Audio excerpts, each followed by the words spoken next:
brought her back. She'll live and I'll get her another body. He intends to kill somebody. Why are you doing this? What's it all for? What are you trying to make out of these children? Will you answer me? Then how does it move? All plants move. And they don't usually pull themselves out of the ground and chase you. Dead. I'm the only one who holds the secret of Cavorite. Let's kick things off with First Men in the Moon from 1964. This movie blew my mind with its incredible special effects. Ray Harryhausen, the master of animation, created these giant moon insects that look so cool, even today. The story follows this Victorian-era expedition to the moon, where they find this underground civilization of insect people. The way they brought these creatures to life is just amazing.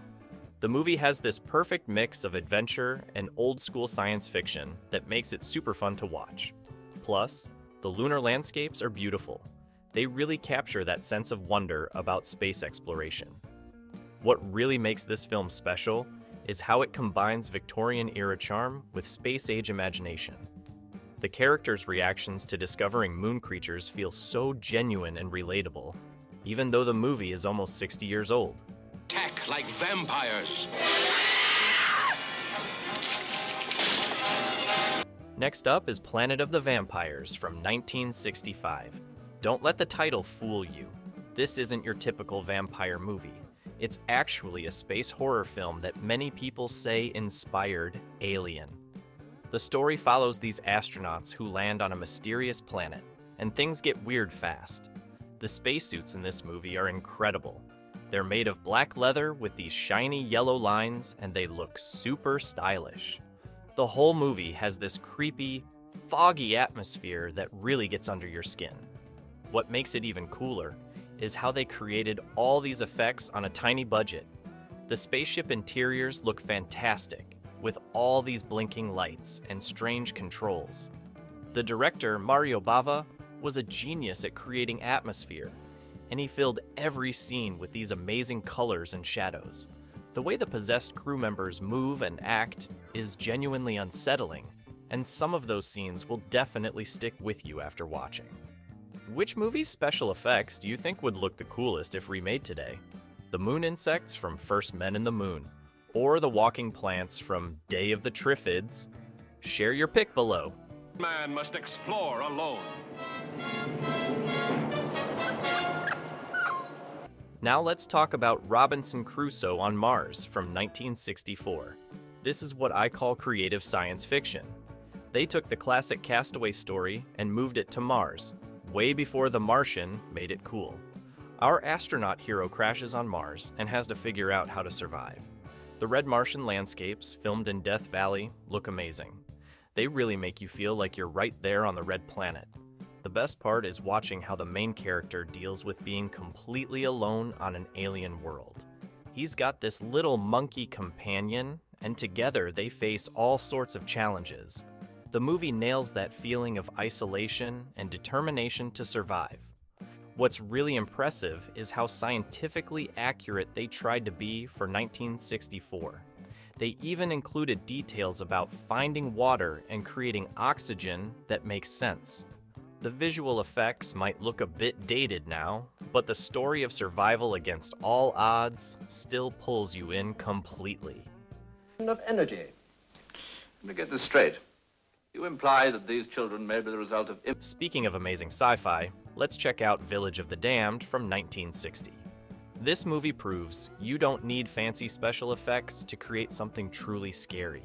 The story is about this small English village where a bunch of mysterious blonde-haired children suddenly appear. These kids are super intelligent and have these glowing eyes that can control people's minds.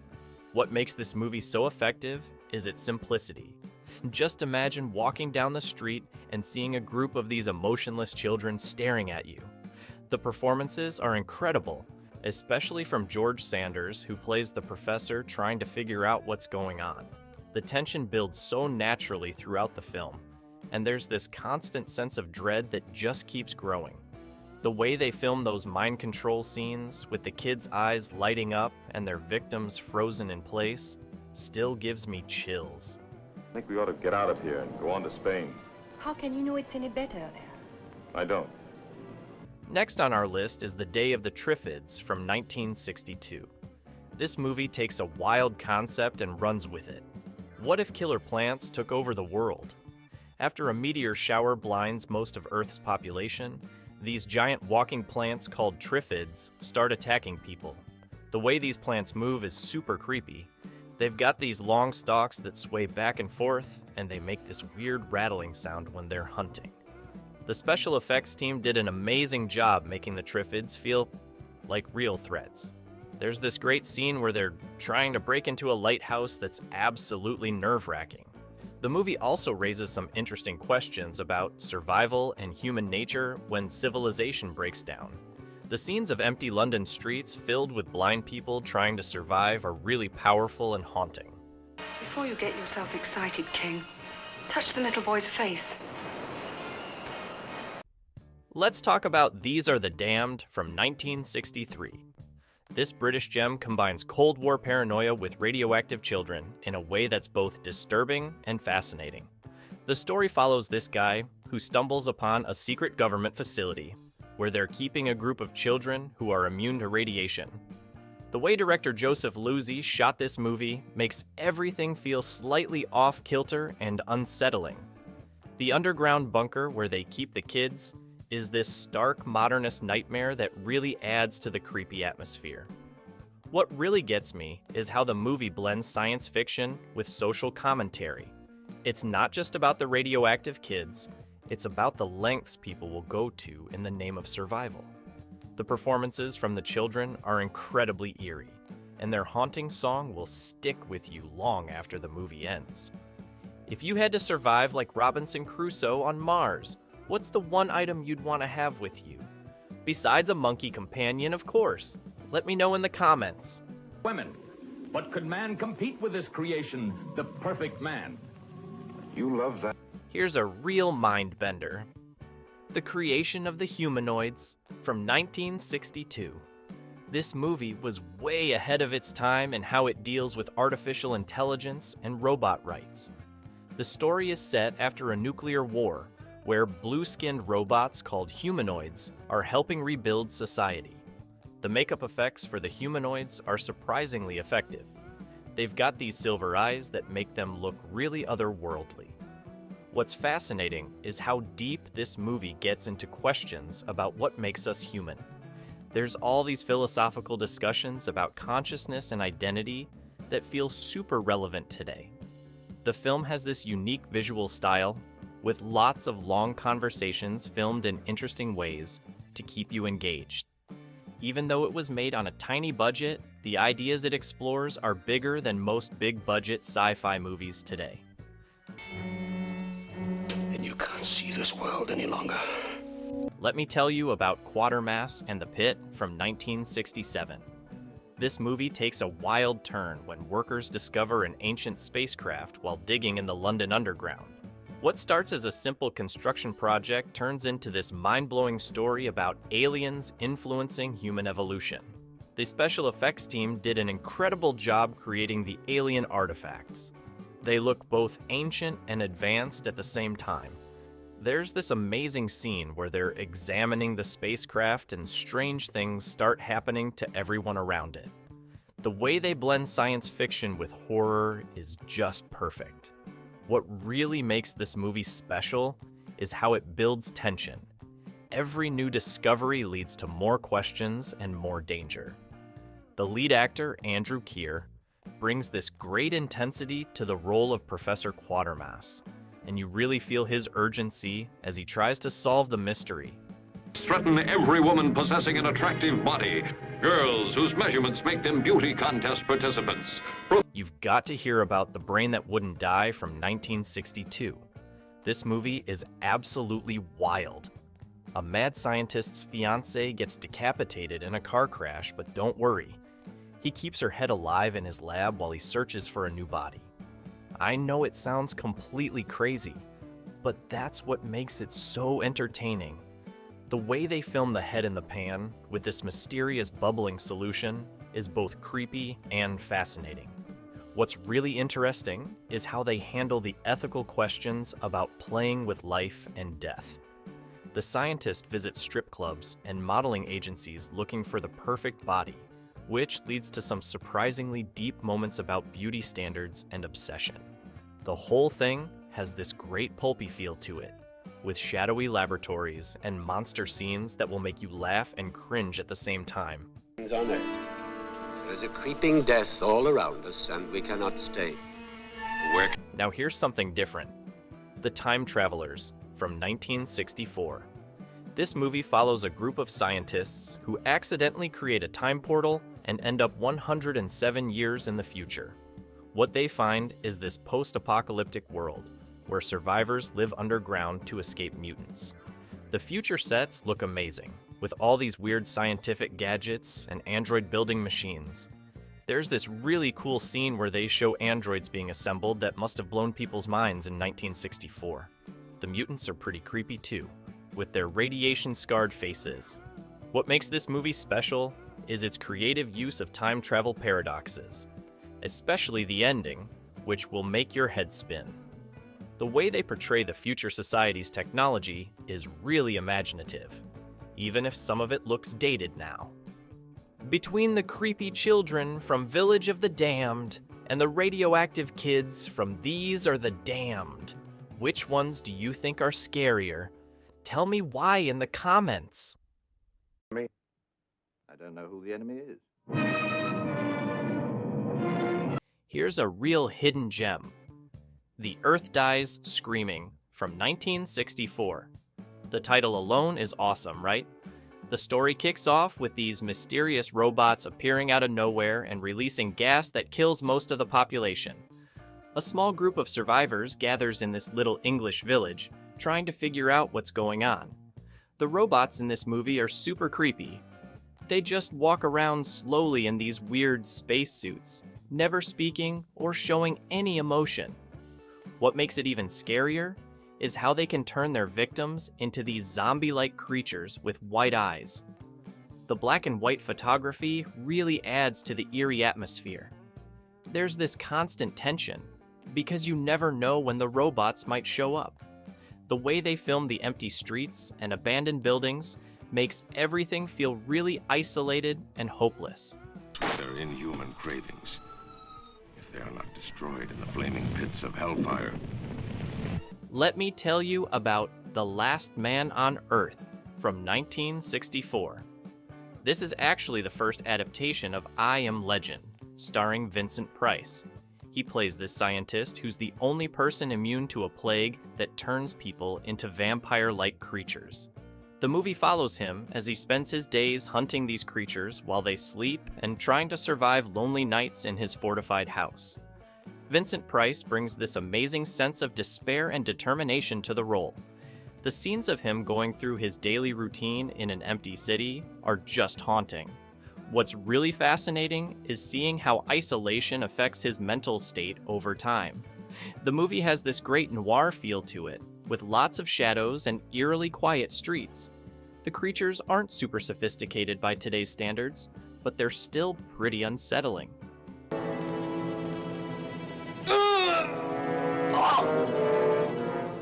You've got to check out Queen of Blood from 1966.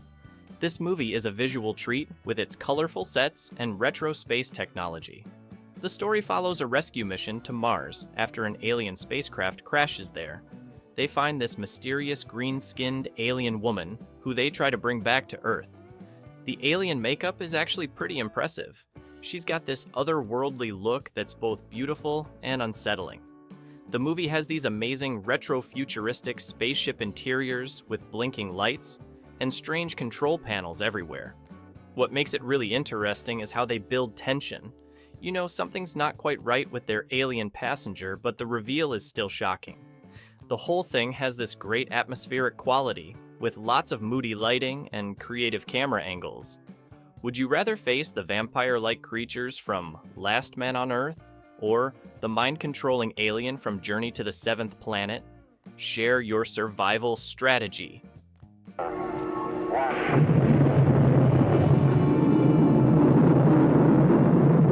Now here's something really unique. Journey to the Seventh Planet from 1962. This one's about astronauts traveling to Uranus, where they encounter this bizarre alien being that can create illusions from their memories.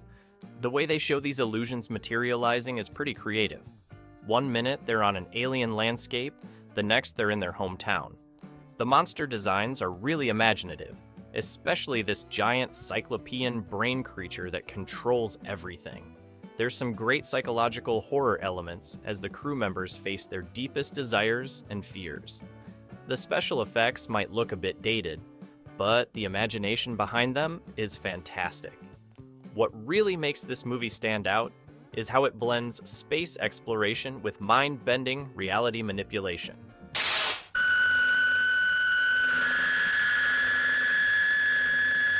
Let's dive into The Projected Man from 1966. This movie puts a really interesting spin on the classic Invisible Man story. A scientist develops this device that can project objects across space, but when he tests it on himself, things go horribly wrong. Instead of just becoming invisible, he becomes this energy-charged being that can kill with a single touch. The makeup effects for his transformed state are actually pretty impressive. Half his face is all scarred and glowing. There's this great scene where he crashes a fancy party looking for revenge, and everyone just freezes in horror. The way they handle the scientific elements is pretty creative, with lots of fancy laboratory equipment and electrical effects. What really makes this movie work is how they focus on the scientist's tragic transformation from a brilliant mind to a desperate, dangerous creature. The world of the future. Yes. The whole thing's insane, Cyborg. Cyborg 2087 from 1966 is another hidden gem. A cyborg time traveler comes back from the future to stop a scientist from making a discovery that will lead to a dystopian world. Sound familiar? Yep, this movie came out years before The Terminator. The cyborg is played by Michael Rennie, who brings this great sense of urgency and otherworldliness to the role. What's really interesting is how they handle the time travel paradox and moral dilemmas. The cyborg has to decide whether to kill the scientist or find another way to prevent the future catastrophe. The action scenes are pretty well done for the time, with some cool hand-to-hand combat sequences. They also do a great job showing the cyborg's internal struggle as his human and mechanical sides conflict. Why not take both of them? We could freeze her en route. Here's a wild one. Mars Needs Women from 1967. The title tells you exactly what you're getting into. Martians come to Earth because they have a shortage of females on their planet. They specifically want Earth women with high intelligence and specific genetic traits. The lead Martian, played by Tommy Kirk, tries to blend in with humans while carrying out his mission. Despite the silly premise, there are some genuinely interesting moments exploring the clash between duty and emotions.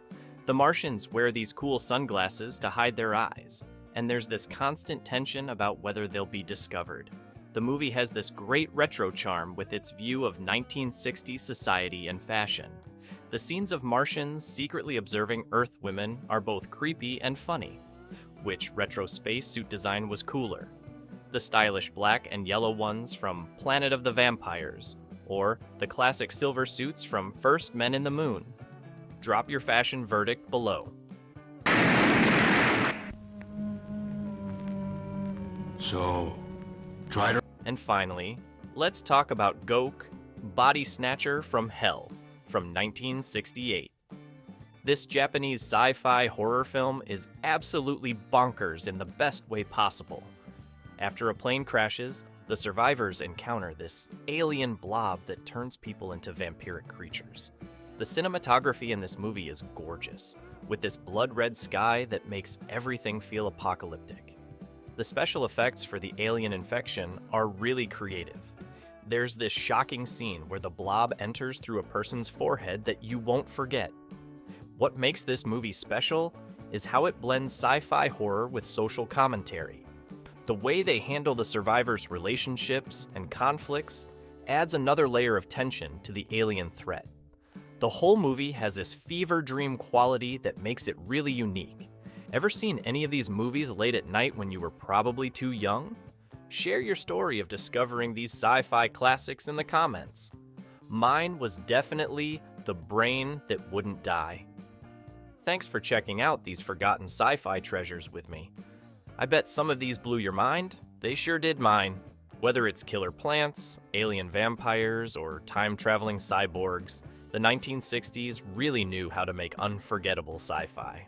Quick question before you go. Which of these forgotten gems caught your attention the most? Drop your pick in the comments below. If you enjoyed this blast from the past, smash that like button and hit subscribe for more retro movie content.